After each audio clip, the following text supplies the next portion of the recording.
Welcome everybody to Rob's Ramblings after a 2-week hiatus. Thanks to all of you who will show up or see this down the road. I appreciate you continuing to follow. I am sorry about the delays. In case you hadn't heard, um, Tuesday a couple of weeks ago, um, my mom had an incident, a health incident, and it was a scary one. At one point, things were really bad. Things are better now. She looks like she's on the path to getting back to where she was before, which is the hope. Uh, it looks like there was an infection that caused the problem, and she is 85, and she has got a number of health issues. So this is the sort of thing that happens when you're 85 and you get a bacteriological infection. I'm lucky that she's here. Honestly, if it had happened 5 minutes later, she'd have been driving and would have died. If it had happened 30 minutes later, she would have been in her apartment, and I would have gotten a call 2 days later that said they found my mom and who knows when she died, and that would have been even worse. So, I guess all I can say is I'm very thankful for the fact that I get to talk about it in these terms, and that, we get to move on. My mom and I had discussions before about life choices and end of life choices, but never quite so pointed as we did a couple weeks ago. So we've made a lot of progress in those sorts of things. In that sense, it's good because we've resolved stuff, but it sucked. Going forward, we're back on the stretch here with Rob's Wranglings. We're gonna do this for about another 6 weeks, 5 weeks, I can't remember exactly, and then I'm gonna be gone. My wife and I are finally gonna get to do our honeymoon. We're gonna take, 3 weeks, in Italy, and while I may very well do a live show from Italy, just for the heck of it, maybe something from the Colosseum, that would be fun. Um the odds are I'm not gonna be really thinking about this. I'm gonna be thinking about, like, the Uffizi Museum and Michelangelo's David and the Sistine Chapel. But back in November, and when we get back to November, one of the first shows we're gonna have is, Orson Scott Card, and, we'll get back on the roll starting then. We're gonna have shows between now and then, and I lost track of where I am on this. I'm trying to rebuild everything. I'll get you guys an updated schedule coming forward. I can tell you that in the next couple of weeks, we're probably going to have a couple of football previews that I promised, and then we'll go into September for a few more shows, and then Italy, and then back. All right. So if that's not confusing enough, I'll work on it. But Well, just in tonight, Italy, don't forget the food. don't forget to eat in Italy. Don't forget Yeah, no, don't forget the food. Oh, I'm looking forward to the food in Italy. The one big challenge I'm having to look for, in Italy is I'm learning enough Italian. I knew some of the words for fish, like pesca or pesce, and, you know, I'm blanking on it now, but I recognize the one for the squid. Anyway, Calamari? I'm allergic to fish and seafood, so I have to pay attention to make sure that I don't get any of that. That being said, I'm not too worried about it. There's a lot of non-fishy, non-seafoody things. It's not like I'm going to Iceland where it's sheep or fish, and that's you're lucky if you get sheep at some of these places. But and we've already digressed. I haven't even introduced you. This is Charlie Cox. It's the amazing Charlie Cox. Uh, Tell us about yourself, Charlie, and let's get this show actually on the road. Well, first of all, I am grateful that your mom is doing better, and I'm so glad that we had the opportunity to reconnect under better circumstances. So thank you for inviting me again. For those of you who don't Yes, know me, thank you I for your am patience. Yeah, of course. I am Charlie Cox. I write science fiction and military fantasy with a sense of humor because life can be dark. So let's embrace a little joy wherever we can find it in this life. And this is Gunny, my sidekick, and also one of my characters in my book series, Northwest Front, set in the Fey Wars universe. And like I said, I'm happy to be here. That's pretty awesome. You have a stuffed one of your characters. That's pretty neat. I have some characters I probably feel like ought to be stuffed on the walls, but, you gotta have bad guys somewhere, right? Yeah. So I'm sorry, go ahead. Oh, no, I'm good. I am so off my groove. All right, let's go to an actual question. Fae Wars. So I'm vaguely aware of the Fae Wars universe, and I believe it was John Holmes at Canon who started it. Is that correct? Tell us about Yes. the entire series, and then we'll go into what your part of that universe is. All right. So, Fae Wars is an alternate Earth where elves from another dimension invade the world, and the first book takes place in New York City. A magical portal opens in Central Park, and basically a D&D campaign comes out. So you've got elves and mages and orcs and dragons and all of these crazy Fae type creatures, and they take over and they invade, and humanity is left going, what the heck do we do? And so the series progresses from there. Each book is set in a different geographic area. The second book is in Philadelphia. The third one is in California. The fourth one, I believe, is an anthology. And then the next two are Washington, D.C., and I'm forgetting one. My book is book seven, Northwest Front, and it's called that because it takes place in the Pacific Northwest, which is where I live. I live in Oregon. And I was invited to write in the universe when I met JF Holmes at LibertyCon a couple of years ago. We were talking in the dealer room, and he happened to notice my author badge, even though I only had a couple short stories published at the time. He asked me what I was working on, and I told him, "Oh, short stories, this and that." And he said, "Well, have you ever heard of Fae Wars?" And I said, "No, I haven't." And we started talking, and he went, "Oh, you live in Oregon? That's cool. Hey, what if you write something for me?" And I thought, okay, that could be fun. So gave it some thought. And when you think of the Pacific Northwest, what's the first Fey cryptid type creature that you think of? Usually it's a Bigfoot. So I emailed John and I said, okay, so what do you think about a Sasquatch with a 50? And they went, write it, do it, we're in. If So I anybody should can digress. produce, it's a Bigfoot, right? Right? Yeah, exactly. So Fae Wars was co-created between J.F. Holmes and Lucas Markham. So they both had to be on board with my idea, and thankfully they were. And then it went from there. And so there are now 13 books in the series. My second book just came out titled Fire and Ice. And in that book, magic has reawakened. The ley lines have been reactivated. And so there are some humans who also possess magic now, but they don't know how to wield it because there's no one around to train them. And so my protagonist is a young girl who finds out that she has magic over fire, which just happens to be the element that destroyed her life in book one. So not only does she have to learn how to harness her newfound powers, she also has to try to stop a war mage from erupting Mount Rainier and eradicating most of the population.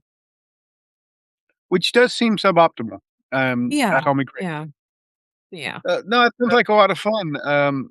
it is. Holmes has done a bunch of neat stuff over the years. He's really been an impressive. I talk a lot about small publishers, and for some reason, I don't always think about Canon Publishing, and yet they're always doing stuff, and he's done a great job. I'm always impressed with what I see of him at LibertyCon.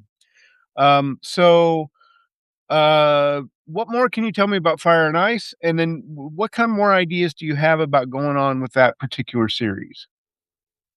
So let's see. So it's Ash, my character Ashley Green, trying to learn her powers. She teams up with a fire elemental who ends up giving her a crash course in how to make fire happen and how to make it do what she wants it to. And then, along with the Sasquatch, there's also a mountain lion who is more than she appears to be, and a bear who really wants to know what elves taste like. Does he ever Well, don't get to we all? find out? Yeah, right. Yeah. Does he ever get to find out? You'll have to read the book. But Elf, there's also some elf, soup, elf. right.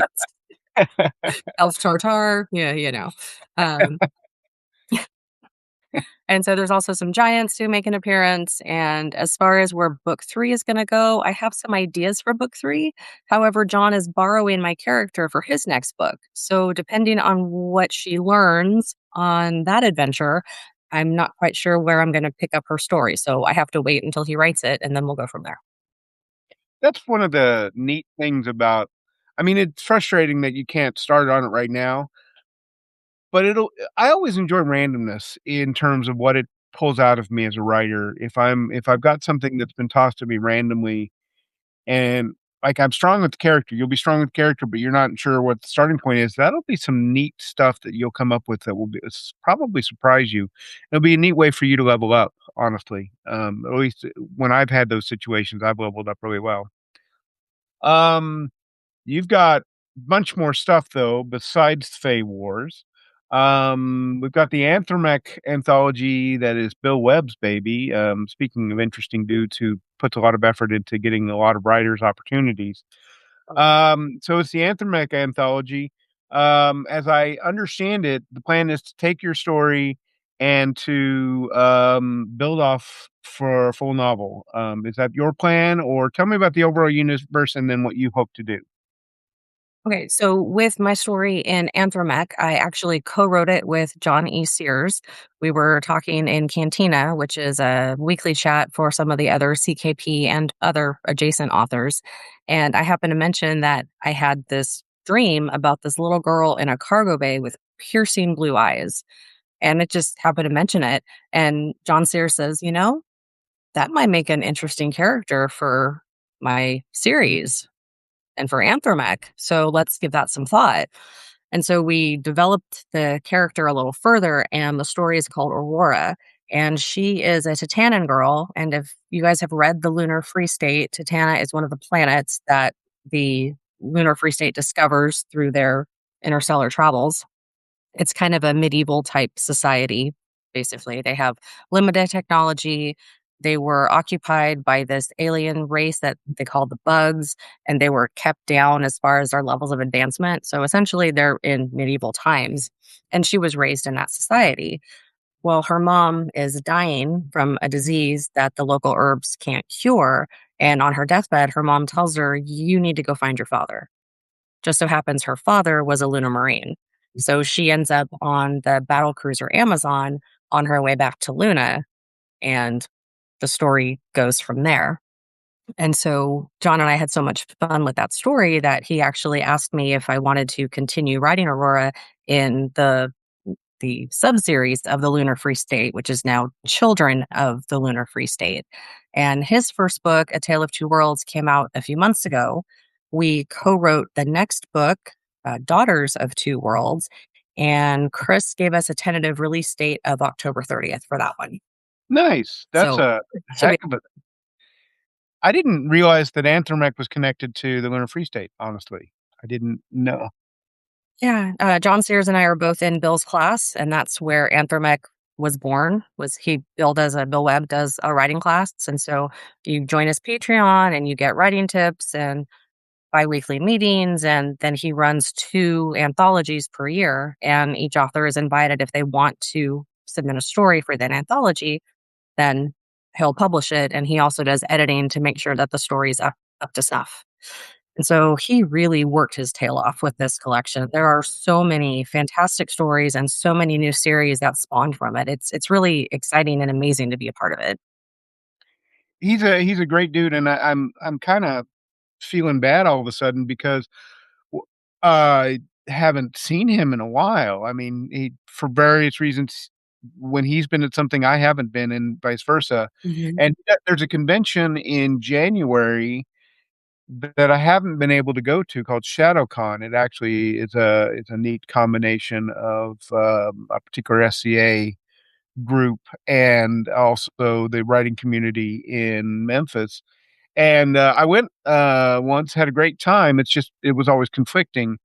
It may not be as conflicting as it once was, though, because one of the conflicts was Chattacon, which is unfortunately did their 50 years and said, "We're out," and, which is unfortunate because it's a lot of that is the same crew from LibertyCon. It's not the same crew exactly, but Mhm. it's, a lot of crossover, and so, anyway, so many great people in this industry, and you end up running into some less frequently than you want to, and Bill's one of those people that I always enjoy sitting down and having a beverage with and learning because dude has been fighting the wars for a long time, Oh my and, gosh, and he is his just his amount of knowledge on, the craft and marketing and where the industry is heading and just all of it. It's like every time I talk with him, it's like invoke spirit of sponge, and I just try to absorb as much as I possibly can. because he's like, yeah, like you said, he knows so much about it. So I gave you the next question, but I'm gonna twist it a little bit because it dawned on me that I put a premise in there that I don't necessarily think is a given. And that is the question was about short stories, and I talk about it being a really brilliant strategy. I have a lot of reasons why I think it's a brilliant strategy. What do you think are some of the advantages of writing a bunch of short stories, which is a lot of how your career has started and increased? So talk about some of the advantages you see just in the general process of writing short stories and how you can use them going forward. Certainly. So I started writing short stories because I didn't know where to start writing, honestly. Um, I enjoyed writing when I was younger, and we've talked about this before, Rob, so I won't belabor the point. But back at the end of 2020, I lost my day job. I found I had a bunch of free time on my hands. I needed to do something constructive, call it therapy, call it whatever you want. And so I happened to see an open call for one of the, I think it was Talons and Talismans anthologies that you edited. And I Mhm. had some ideas and I had no idea where to start. And so I posted on Facebook, "Hey, I want to start writing. How do I do this?" And a bunch of our friends are like, just write. I'm like, what the hell does that mean, just write? It's Uh, true, but it's about as useless of right. truthful information as you can get. I mean, Right. alright, Yeah. what the It's one of those platitudes where if you're in it and you understand it, you're like, "Well, yeah, just write." But at the time, I'm like, "Well, that's helpful. Thanks, buddy." yeah, yeah. I can absolutely But it's see I mean, yeah. there's all sorts of things that you kinda have to just do in this business, but Mhm. that's the hardest thing is to just do until you've done it once or twice.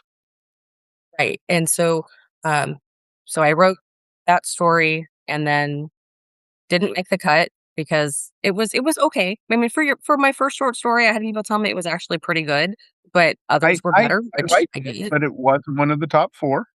Right, exactly, and when you're competing for a slot in that situation, your story, it really needs to shine because you've got so many other established and non-established authors who also wanna be included in the project. So I learned how to hone my craft and get better, and so starting with short stories, the thought of writing a novel, honestly, at that moment, at that time in my life, never occurred to me. It just was not anything even remotely on my radar. Hmm. So, I wrote the short story. There was another open call, wrote another one, kept writing short stories, and then eventually one of them got picked up, and that was my story in the Phoenix Initiative, First Missions, also from Chris Kennedy Publishing, set in Four Horsemen universe. And then I kept writing, and then one day I was talking with Hillbilly, William Joseph Roberts from Three Ravens Publishing, and we were talking on Discord. He has a character, Braxton Hicks, and I loved his character in a bunch of the Trailer Park shorts that anthologies that I read. Yeah, Braxton Hicks. Any ladies watching, you know what that is. I know, And I so got he one. was, yeah, yep, right. And so he asked me if I would beta read one of his stories for him, and I went, I don't know what a beta reader is, but yeah, I'd love to read it for you. He's like, oh, just read it and tell me what you like and tell me what you don't like. I'm like, okay, I can do that. And so read it and got it back to him within a day or two. And he's like, hey, so what are you working on right now? Similar conversation to what the one I had with Holmes. And I went, I don't know, short stories. He went, are you familiar with my JTF 13 universe? And I went, yeah, yeah, I've read all those books. They're fantastic. I love them. He's like, well, how about you send me a story? And I said, but you're not doing any more anthologies in that universe. He said, no, I'm not. I want you to write me a book. And I went, a whole book, a book, like 100,000 words book? I don't what? He's like, it's only 50,000 words. You'll be fine. I was like, Yeah. where's my paper bag? Let me, you know, but that turned into Whistles of the Wendigo, which is the first book I ever wrote. And then, I guess, I got the taste, I got the itch, and I've been writing ever since, and here I am. Yeah, it is a trap sometimes. I've had a weird last few weeks, and everything is discombobulated with my writing, and I realized a couple days ago, I really haven't had a chance to sit in front of a computer, much less put words in front of the words on the page. Um, it just it nags at you at some point, and just because I've got I gotta finish this thing because I wanna tell this story. I know this character's gonna do, and I want them to be the hero, and I gotta make them be the hero by finishing the words. Um, I think I'm hearing a lot of, echoes of some of what I did. I flipped it a little bit on its head in that I started writing a novel just because, we have a similar experience. We lost our jobs, we had to do something with our lives, and we started writing as much out of therapy as it was, um, any actual thought that this would be a career. Although I will say that since I was in such a weird spot, I actually did jump into it with the focus of putting it into a career. But short stories were such a wonderful way to level up. You get such a neat intensity of thought, and you've probably heard me say this. You get experience points every time you write something, but you don't get them until you send them off, until you send them to the editor. Mhm. Um, but it doesn't have to be 100,000 words for you to get a lot of experience points. It can be a 7,000 word short story, and you're still getting those experience points, and you're still doing the one of the hardest single things in this business is to literally send it off to somebody else because you're Yes. terrified. We're all terrified to a certain Oh, extent. yeah. And, uh, and short stories help with that. They help in a bunch of ways. So, back to the original question, yes, I think we both agree that it's a brilliant strategy for new writers to write a lot of short stories. It's one of the reasons why I love companies like Chris Kennedy and Raconteur Mhm. Three Ravens that provide opportunities. But, you've already turned some of them into novels. Do you have any others down the road that you're looking to turn into novels? Even if even if it's just something like, "Man, I want this character to have a big epic thing, not just the short thing." Yes. So I am actually, yes. I wrote, excuse me, a friend of mine reached out to me last year, and I won't name names because I don't have permission.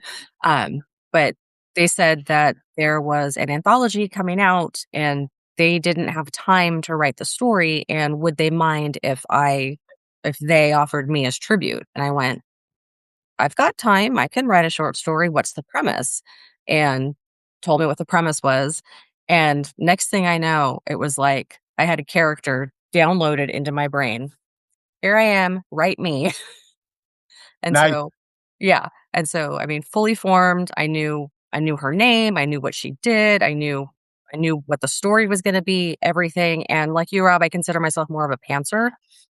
So I have the character, I know how it's gonna end, but how are we gonna get there? It's kind of like, we're taking a road trip and we know where we're going, but we don't know what road we're gonna take. We don't know where we're gonna stop. We don't know if we're gonna get a flat tire, but we're gonna get there eventually.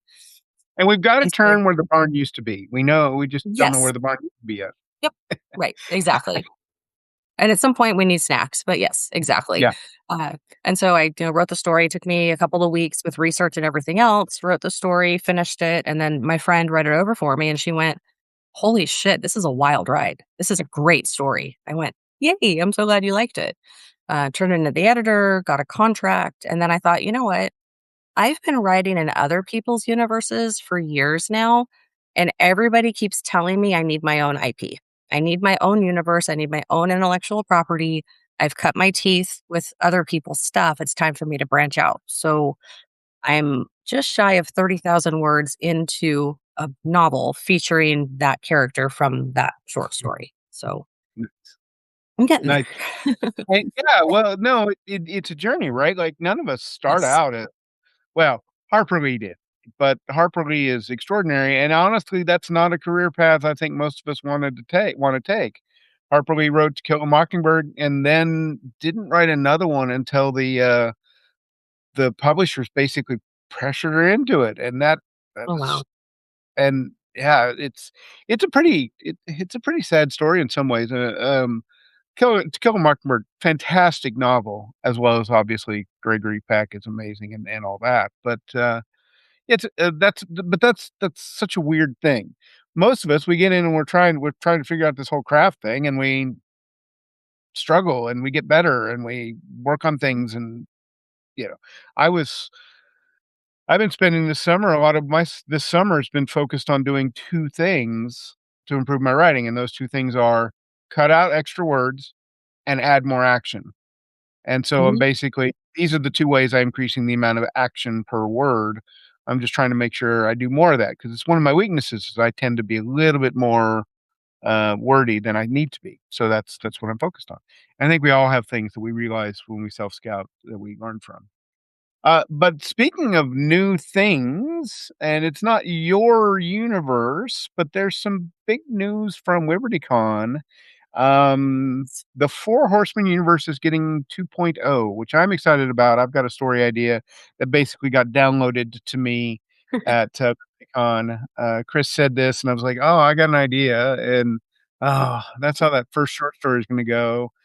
And that's how the novel's gonna go. Alright, so I guess I'm in. But you're one of the core authors now of the Four Horsemen, Yep. 2.0. Tell me about how that happened and what you're excited about. Oh, so many things. So I started writing after reading the Four Horsemen universe. I hadn't read a book in the better part of 10 years. I think the last book I read prior to that was Laurel K. Hamilton when I was pregnant with my second son. And let me tell you, reading Anita Blake when you're pregnant is not recommended. Just don't do it. Just, I will avoid reading Anita Blake the next time I am pregnant. yeah. Just for any of the ladies out there watching, just trust me. The hormones and some of the scenes in the book will make you extremely uncomfortable. So anyway, so then I had my son and, mom responsibilities and exhaustion and free time. What's that when you have an infant? And so I didn't have time to read. And so fast forward years later, and I'm on the couch doom scrolling on my phone while my son's playing a game. And my husband says, "Honey, for the love of God, would you just pick up a book? Just read a book." Like, okay, fine. And so Cartwright's Cavaliers by Mark Wandry was the book that he hands me. And I read it and I liked it. And then my husband was a member of the fan club. So I joined the fan club and read all the books. I think at the time there were 60 or 70 books. I binge read all the way through, read all of them. And I was like, more, I want more, I want more. And then the open call came about. And because I was familiar with the universe, because at that time I'd read everything in it, I was like, what the heck? I've written a bunch of other short stories. Chris probably won't take it. But, the answer is always no if you don't try, right? So put my story in and it got accepted. And then, right before LibertyCon, I get a message from Kevin Eikenberry, like, "Hey, how are things? What's going on?" Like, "Hi, Ike. What's up?" And so This is always you worrisome when right? Well, Rob, the infamous CKP, "Hey, Hey! hey." Like, "Oh, this is good news, right? Yes, yes, tell me it's Somewhere good news." Casey Azell's her ears are going up. Somebody's talking about Yep. With all the love, of course, when it comes Yeah. to Casey. Yes, she's amazing. Um, and so I get this message from Ike, and he says, "So keep this under your hat. Don't say anything, but Four Horsemen universe isn't going away. We want to do a reboot. What do you think?"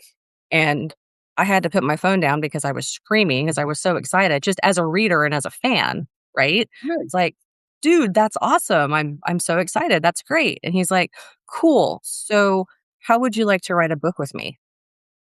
And and no offense to you, Rob, or anybody else watching, but Kevin is my favorite living author right now. Well, he I is an love amazing and his knowledge of the yes. craft vastly exceeds mine. Um, Yeah. he has put in a lot more study about that than I have. I mean, there are things that I feel like I'm stronger than most writers, but his knowledge of the craft and his just skill is really impressive. Yes. Yes, it really is. So then when I got the message from him, I went, Me? Really? Me? You know who you're talking to, right?" He's like, "Yeah, Charlie, I've read your stuff. I wanted you to write Hero 42. I know what you're capable of. Yeah, I want you to write this with me." And I went, "Well, frick yeah, let's do this." Yeah. Don't say no to opportunities. Oh, no, never. And then a few minutes later, next thing I know, I'm in a group chat with Chris and Ike and the 3 of us, and we're talking about LibertyCon and what the plan is and don't say anything, and it just kind of I just thinking about it, I'm still trying to, pinch myself. don't wake me up, but is this real? Is this really happening?" Mm. And at the panel, I felt like such a blubbering idiot because literally I cried tears of joy in front of God and everybody on the panel because that's when it was announced, and we all got to talk about what the 4-HU meant to us personally, and then this opportunity to write with one of my, I wouldn't say hero because it's not. I think people overuse that word, but somebody that I admire so strongly as a writer, as a teacher, and as a person. It's been amazing, and I'm Yeah, I mean, super. you're gonna definitely level up. I mean, he is such an impressive dude. Yes. And the 4 Horsemen just in general leveled me up. I went into the 4 Horsemen with much like you, I offered a short story expecting it to get turned down, it got accepted. Chris said, "You know, there was enough people that liked The Foresters, I want you to do another one," so I did another one, and then it was like, "When's my novel?" Right. Novel, I remember very distinctly sending him an email, "Okay, so I'm at 150,000 words, and I've said I'm 5,000 words away from finishing this final battle for about 30,000 words at this point, or 40,000 words. I think this is 2 books." And he said, "Okay." And so I chopped the final battle out because Mhm. it there was a battle immediately before it, the one that ends Feeding of Sorrows. And then I wrote the battle that was, The Ravening Wolves, and then there had to be a third. It just felt like there was a third Yeah. one in there. Yeah, yeah. And all of this, the Forestman's pushing my skill level up because of the way I keep getting seeing other people do stuff and Mhm. me having to grow to match. And, Yes. so, you talk about it, the importance of having your own IP, absolutely. I'm much better off for having at least 2 IPs than now that are well, more than that. A variety of IPs that are my own. Um, but there is value in how that shared universe can really stair step all of us up, and I saw that with 4 Horsemen with a lot of people. Marisa and John are 2 Mhm. obvious examples who really leveled up in the 4 Horsemen universe, I thought. Good to begin with, but pushed themselves farther. Right. Yeah, I'm excited about the Four Horsemen Universe 2.0. You've probably heard me say this, other people have. I was out. I was out of the Four Horsemen Universe business. I had done it. I had done this whole great trilogy that I'm really proud of, and I had 4 short stories to go with it, and someday maybe I'll even convince Chris that maybe we can do an omnibus version where it's all in there in Right. chronological order story and everything like that. I was out. I had in this business, if you can put down a universe, put down a story and go, "I'm done with it," it's an amazing feat of accomplishment because 'cause we're so Right. used to doing, "Where's book 6? Where's book 7? Where's book 8?" Yes. Um, so I was excited, and then Chris told me what he wanted to do, and I was like, "Oh, shoot. I've got an idea." And then I described the idea, and he said, "That's not a short story." I said, "No, this is the short story. The other one's the novel I'm gonna write for you." He's like, "Great. Due date for the short story is it's the end of January because that's when my short story Mhm. will fit, and all right, I guess I'm not done with the 4 Horsemen yet, but Well, you I are. am ex Well, look at it this way. You accomplished what you set out to accomplish for 4-HU 1.0. I did. So I did. you earned those laurels, and now it's a completely new universe, and you're starting over with a new goal. I am, although I will tell you, I will hear spoiler alert here for something that will come out in 8 months. Um, some of the characters that survive 1.0, which is a fairly small number, um, will be returning. Mm. There will be a connection. There will be a connection. But yeah, it's I'm excited about 2.0. I think it's a neat thing. I hope it takes off even more. I think Yeah. 1.0 is neat and it's fantastic, and it spurred so many careers, but I think this can be better because the careers we're all more skilled. I'm definitely more skilled than I was in 2019, and the story I'm gonna write, the book I'm gonna write is light years better than the one I wrote way back when. Sure. Just gonna be. So, I'm excited about what it can do. Um, yeah, it sounds like you're having a lot of stuff going on, and that's wonderful to hear. It's been neat to watch your career expand. Thank you. One of the joys about doing that publishing thing was to watch all these stories get submitted to me and seeing careers then blossom, even if they didn't get accepted. I mean, obviously, I didn't accept yours for Talents and Talismans, but it wasn't like I looked at this and went, "Oof, never gonna see anything by that person again." Uh, anything like that. Um, but I mean, I published one of Melissa's first stories and, some others, that are sort of in our standard ilk. And that's been neat to watch you and others blossom and really take your careers to neat levels. Impressive stuff.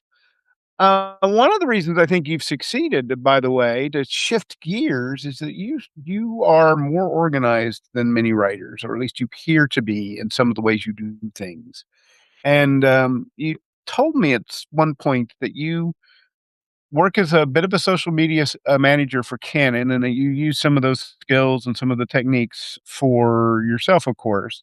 Um, I have long wished for contracting with someone to help me with social media, a small amount of money from me to them for a small amount of work, but have them see if they can contract out to 15 or 20 different authors, and maybe they have one day a month or so that, or, an hour a week or something like that, that they're getting good hourly value for the amount that they charge and providing good responsiveness for the writers. Um, do you think something like that could work? How would you structure it? Would there be too many conflicts if you had say 15, 20 different writers? How do you think something like that might work if it could? So I think that is already happening currently. There's a number of people that I follow on TikTok and Instagram, and one of them is an independent author, and she also runs a social media management agency for other authors.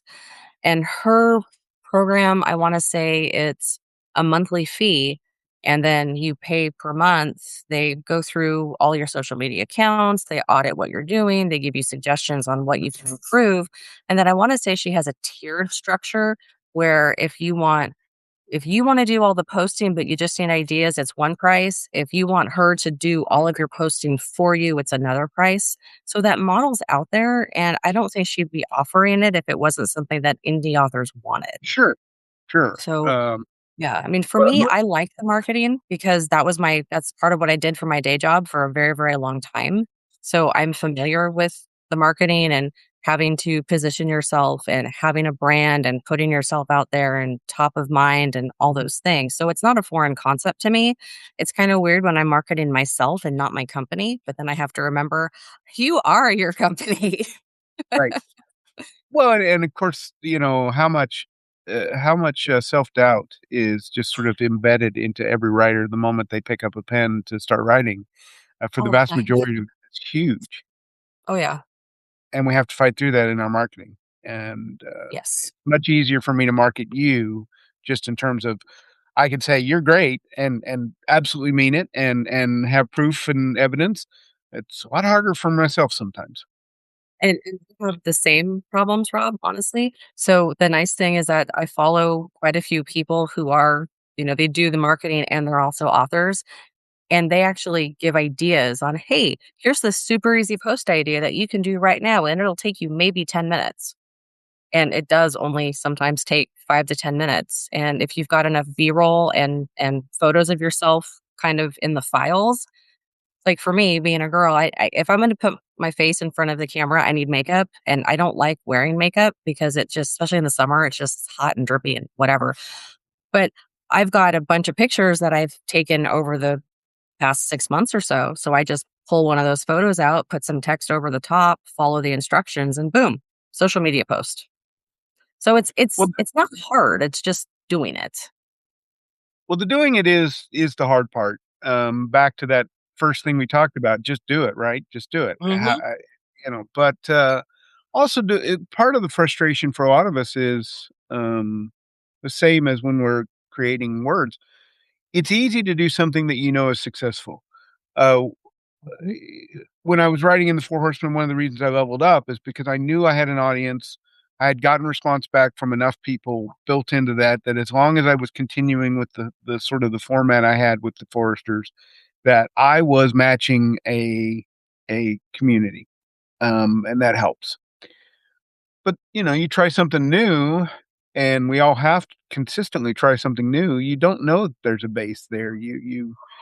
And sometimes that makes it harder to do something because am I just wasting my time or what? And I think I have that same sort of thing when it comes to social media. One of the reasons I'm doing this show is because I know I can talk. I know I got a personality. I know I that this format has worked well for me and other kinds of form and, when other people are interviewing me, but there are so many things I don't do well, and so I fight against that. So, yeah, who is that person, by the way? You mentioned Yeah. So the one, I think it's Miranda Book Marketer, I think is her handle on both TikTok and Instagram. And then she has a friend named Bree, BRI, and they work together. And I follow both of them. And those are the two that I can remember at this moment. I can always message you later with their actual links if you want to look into them. But it's been super helpful for me, especially over the last year and a half since my first book came out, because that's when I really started learning how important it is to market yourself. Because yes, your publisher will market your book for you. However, they have how many other authors in their stable, and they need to market their stuff too. So it's really a team effort. Chris Kennedy publishes a book just about every week. Right. And he will do a series of posts to lead up to it. He will do a series of posts after it. He will come back to it when it pops up on his yearly anniversaries and stuff like that. He will consistently do stuff. But if he's doing 50 books a year, it gets diluted. And he's been doing this now for 7, 8 years. He's got nearly 500 books out, if not more at the It's yeah. Yeah, so it's and I see discussions online all the time. Well, if you're working for publishing, what should I think about it? That's a publishing. It's like, Hold on a second, you just cut out. oops, can you hear me now? You can. Go back to what you just said because you cut out when it was Okay, yeah, my internet's sketchy sometimes. So I've seen in some online forums, some newer authors complaining about, why do I need a publisher if I'm going to do all the marketing myself? My publisher should do that. That's my publisher's job. And no, no, it's not. Your publisher is doing so many other things for you. They're doing your editing, they're doing your cover art, they're doing, so many other things that go into bringing a book into the world. It's much like having a baby. It takes a team, it takes a village, and marketing is part of it. And yes, your publisher should be helping you, but ultimately, you as the author, it's your responsibility to let people know your book is out there. Yeah, the theory used to be, according to what I've heard, it's that the traditional publishers would provide all this marketing and stuff like that. But I'll be honest, I'm not sure how much they did differently back then for our level of writer, because from what I see and what I've looked at from traditional publishers has always been that they're looking for the Stephen Kings, the James Pattersons, the Laurel K. Hamiltons, the big number people, and they miss out on the mid-range folks. And I think one of the things about the smaller publishers is that they focus more on the mid-range folks, and they make a lot of money at it because yeah, sure, it would be nice if we had one Stephen King. I'd love to have Stephen King's money. But if you're a publisher and you've got 5 people and they equal Stephen King, it's more work, but you're still getting it. So, it's a different it is a thing. You have to do your own publishing or publicity. You have to that's just the nature of this world we live in today, and, complain or not, you either have to do it or you go find a different job. Right. Well, and I try to post every day, and yes, sometimes it can be exhausting. So what I'll try to do is, a few times a week, I'll design and schedule my posts and then sprinkle them through my calendar so that I'm not doing marketing all the time. Because sometimes if I'm doing 5 posts in a day, my brain's done. I don't have any spoons left for words, and I should Right. be writing. So for me, finding that balance is, market for an hour or 2 in the morning, make words in the afternoon, and then editing, beta reading, family stuff in the evening. And that's my schedule, and that's what works for me through trial and error. And sometimes I just don't have the spoons. And so I might miss a day or two. Back in March, I was sick for 2 weeks. The first week, I don't think I got off my couch. It was awful. I don't know what I had. It was horrible. And so for those 2 weeks, I think I posted maybe once or twice in that 2 weeks. The first post was, I'm alive. I swear. I hope. And then another post was a picture of my dog looking at me like, "Are you sure you're alive, mom? Are you sure you're good?" But that was it. There was no promoting my book because I didn't have energy to eat at all. And I noticed that 2-week lag time, my sales gone. So if you're not consistently promoting yourself, if you're not talking about your book, if you're not out there at least once or twice a week, people are going to forget you're out there. They're going to forget you exist.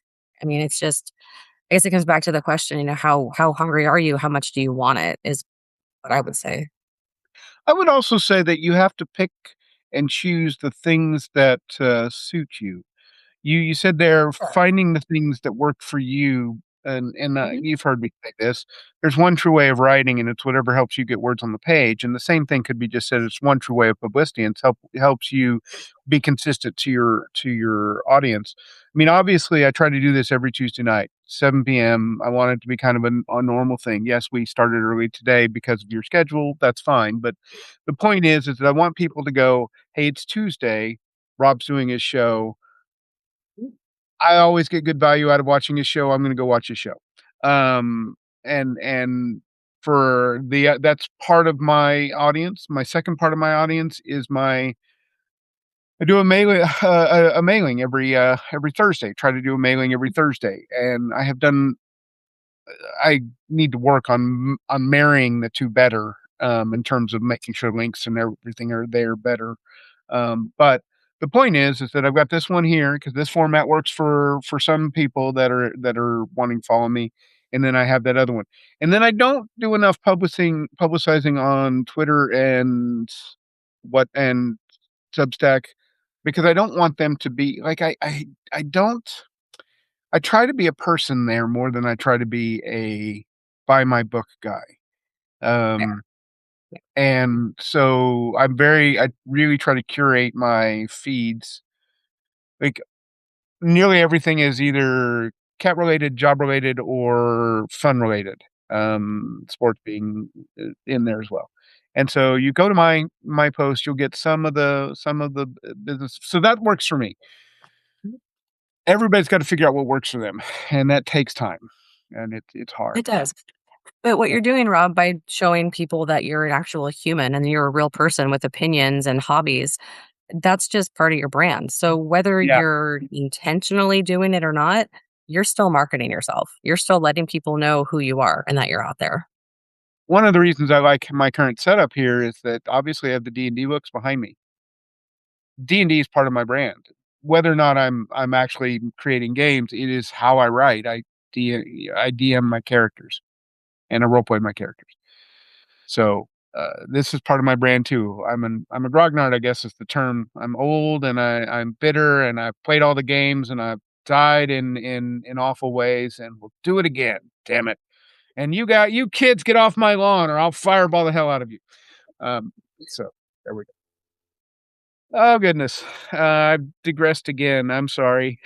Oh, it's all good. We're having a conversation here. This is fun. It is, it is. It's one of the things I wanted in this show anyway. But you mentioned your puppy dogs. You have a furry support staff. Let's see, dogs and horses and husbands and boys. Like you have a lot of furriness in your life right now. Tell us about Some, some more furry than others. Um, yeah. So, no, yeah, I've got my dog Panzer. He's technically we got Panzer for my son right before COVID happened. So we drove up hour or so away. Saw this post on Facebook. This is the last puppy of the litter, and we really want him to have a good home. And I went, oh, he's adorable. I went, honey, you've been saying we want a dog, right? Because Travis works graveyard sometimes, and so we live out in the country, out in the woods. and he feels better with me and my son being home alone when we have a dog in the house. Sure. And so he'd been saying that for a while. "Yeah, I think I'd feel better if we had a dog." I'm like, "Okay. So, hey, honey, there's this dog. We need to go check him out." So, yeah, And so he that's looks at me like, "Oh, we're gonna go get a dog." I said, "No, we're not gonna get him. We're just gonna go meet him and see what happens." And the dog came home with us. Uh, I'm sure you're I shocked. believe that there's a larger fraction of the universe that holds matter than the number of times that somebody goes, "Well, we'll just look at this dog or this cat and not Mhm. come home." Yeah. Yeah. I tease my husband. I say, "Hey, at least it wasn't mini goats. It could have been worse. It could have been worse." Well, So yeah, so it's it's not mini goats yet. fair. I had full grown goats growing up, and they're fun, but they're also a pain in the butt. And we've got the other four-legged herbivore out in the pasture, and she's enough trouble too. That's Kina. She's an Arabian mare. I've had her since she was foaled. I actually had her dam and her sire many years ago, and yeah, I had her whole life. I was there when she was foaled. I was there helping her suckle on her mama's teat. I've had her whole life. So she's been with me for how old is she now? Almost 20 years? Oh, nice. So she's got still a few years left. As I recall, Oh, 30 is yeah. about when you uh, Yeah. 30's average for most horses. Arabians tend to live longer, so she'll probably push closer to 40. well, that's good. That's awesome. Yeah. I freely admit that the vast majority of horsey knowledge that I have accrued in my life comes from Dick Francis. Mhm. So, the Dick It's a good Francis source. novels are some of my favorite, but, that's pretty much where I get it from. Which is one of the reasons why I have, multiple people who I have hit up for, "Is this gonna sound dumb to horse people?" 'Cause horse people are nicer than gun people, but they may be more judgmental if you get some of the stuff wrong. I'm gonna say it depends on the horse person and it depends on the gun person because I happen to be both. And I'm nice about it, but I've seen some really, really snarky comments from other horsey girls, especially when it comes to cover art. Someone in a group a while back posted a cover and it had a horse galloping through a river, and the comments were like, "Horse's legs don't bend like that. What's wrong with you? Where's the stirrup? This is a Western saddle. There's a stirrup. Where's the stirrup? What is she doing with her hands?" And then my personal favorite, if there's a video and someone's running with their horse and they're yanking on the reins and holding them back, it's like, give him his head for God's sake. What's wrong with you? So I think it depends on the person. But the critique stands. Yeah. Horsey girls and gun nuts. Oh yeah, you better get your facts straight or they will let you know about it. Yeah, I I saw that before I made any stupid errors. I mean, I made stupid errors, but I discovered the stupid errors in the process of going, "Hey, horsey friend of mine, would you take a look at Mm, this and see how good this sounds?" And caught lots of stuff, and I've learned. I mean, I've written a lot of medieval and pre-modern stuff, so I've had some horse care stuff. Uh, nice. any weirdnesses about horses that are in my novels are entirely my conscious choice, because I've had horse people go, "That's not how horses work." And the big one for me was, the horse I have in my fantasy series is a little bit more intelligent than most horses, so he does a Mhm. few more things. But honestly, horses seem to know a lot more than sometimes we give them credit for.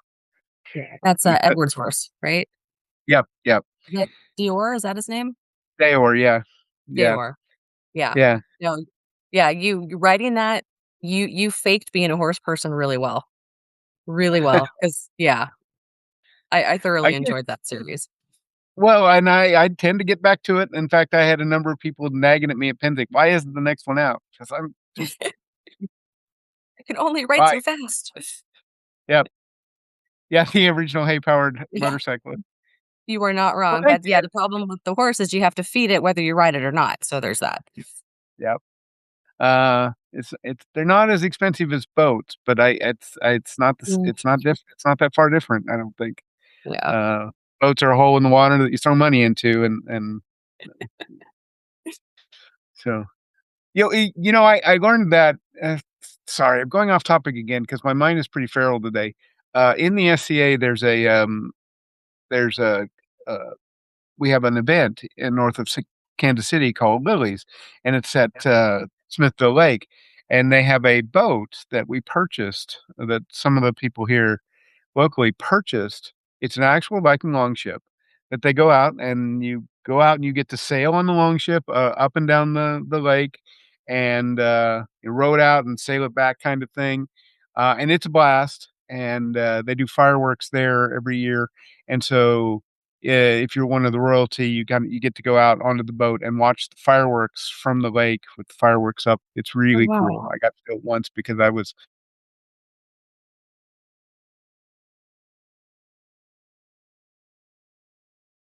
Why did he freeze? What happened?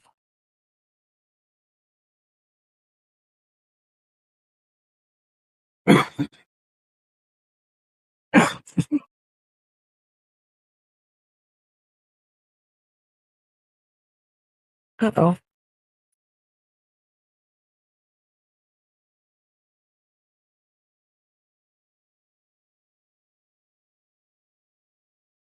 Can you guys see me in the chat? Can you guys see me? Can you hear me? I'm not sure if it's my internet or Rob's. Oh, hey. Hi, Oliver. All right. Well, Rob's not here, so I guess we'll just hijack his show for the next couple of minutes. What do you guys want to know? Ask me anything. Hey, Brian, how's it going?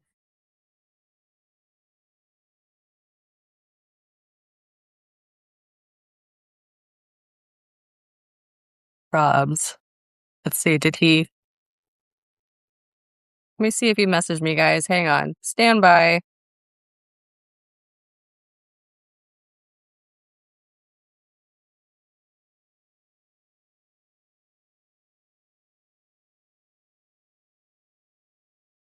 There he is. He's coming back. I'm Yay. coming back on my phone. Hey, there he is. I don't know why it does this. It's really annoying to me why my computer does this periodically. Alright, so let's try this again real quickly. We were getting to the lightning round question, and, are you ready for the lightning round? Am I ready for the lightning round? Yes, just don't let me forget to answer Oliver's question after we're done. I don't want him to feel like we forgot him. Okay. Yeah, I can't see it in the on my phone exactly, so you'll have to read it. Why don't we read Oliver's question and, we'll go for that, and then we'll do the lightning round. Okay, that works. So Oliver asks, "How's the Sasquatch merch selling for me?" So on my website, I do have a merch store where you can get Gunny apparel. I have T-shirts and sweatshirts and water bottles and all the things. And sales were good when I first launched it. They've been kind of slow since, but you know, fall's coming, chill is in the air, and if you want to bring Gunny wherever you go, I do not have plushies. I'm working on it, but you can wear him as a shirt. So, thanks for asking, Oliver. Awesome. What's the website on that again? Good question. If you go to my website, charliecox.net, there is a link to my merch store, and you can find it there. Excellent. All Yeah. right, now we get to the lightning round after delays and everything. All right, who's your favorite Muppet? Fozzie. Why I love Fozzie? I love Fozzie because his sense of humor appealed to me from a very young age. And I don't know if it's because my dad is quick with the dad jokes or just I've always been a fan of puns. I can't explain it. I just know that whenever Fozzie would come on screen, my nerdy little heart went, "Yay, it's Fozzie." I've always loved him. Awesome. Waka waka waka. I like Fozzie, Yeah. but I'm a little bit more sarcastic. I like Statler and Waldorf more. Um, what's your Sure. favorite historical period? I would say the Wild West. I have always been fascinated with that era, guns and horses. It's like that time period was made for me. And I think we've talked about this before, but one of my all-time heroes is Annie Oakley. And she was an amazing person. Yes, she was real, despite what my eighth grade teacher told me when I did a report. No, I'm not bitter. I'm lying. Yes, I'm still bitter. Um, but yeah, so they're the Wild West and Annie Oakley, definitely. Yeah, she's, definitely a real person. There's, neat stories about her. I fell in love with the Buffalo Bill Wild West show when I was, I don't know, 12. I found a book on him, and I was like, "Oh, this is so neat. Why can't I watch this now? Why doesn't this still exist?" But, Yeah, you know, strangely exactly. enough, he was dead. That would be a reason why. So would Details, she be details. yeah. So would she be the person in history you wanna hang out with the most, or is there somebody else? No, Annie Oakley, absolutely. Get out there and have some shooting with her and talk stuff. That'd be fun. Yeah. Yeah, Um, I mean, her history is fascinating from, being raised in abject poverty after her father died and just the hardships that she endured to become who she became and a household name. It's an amazing story. yeah, she's pretty fascinating. I read about her a lot, like I said, when I was learning about, the whole Wild West show and all the things that, Buffalo Bill Cody did. Fascinating man in his own right, too. Yes, very much so. Alright, so what cartoon character are you? Hmm. So my son says that I am the mom from Bluey, but that's probably because Bluey's his favorite cartoon. One of my favorite cartoons growing up was Scooby Doo. So I would say probably Velma because she was always so smart. She was the one kind of, investigating and trying to figure stuff out. And every time she lost her glasses, I lost my shit. I was like, really? Every episode? Every episode, Velma? You're supposed to be the smart one. All you have to do is get one of those straps. Those straps aren't that hard to Right? find. My dad has one. They sell them at the grocery store. Come on, lady. What's wrong with you? You know, I never thought of it in those terms, but of course, yes, that's a Yeah. I love Scooby Doo. I don't know which one of was my favorite. I mean, they all had their moments for me. I guess Scooby was my favorite more than anything else. I mean, of course, I kinda like doing silly stuff and eating food, so pretty much I guess I am Scooby Doo in many ways. Uh, you scratch behind my ears, I'll do all sorts of doing that leg thing with like a dog. I can be convinced. So what's your favorite cookie now that I've made this far more weird than it was intended to be? That's all good. All good. The mental image, never mind, it's gone. Okay, so these will save us. So I love a gooey, chewy chocolate chip cookie with Heath crumbles. That is my favorite. Nice. That does sound tasty. Now I want some cookies. Yeah. And then finally, and before I ask this, are there any more questions that popped up um on the screen that you can see? I'm not sure how I see it on I, this I just version. yeah. I see a raggy, but other than that, and a joke about being tied to the hitching post, which I'm not sure if that was before or after your ear scratching moment. But Well, we'll figure that out later. All right. So the yeah. last question: what is your favorite chip dip? Guacamole, 0 hesitation. I will eat it Yeah, on everything. I love me a good avocado. I like guacamole too. Although I have to admit I'm a bit of a guacamole snob.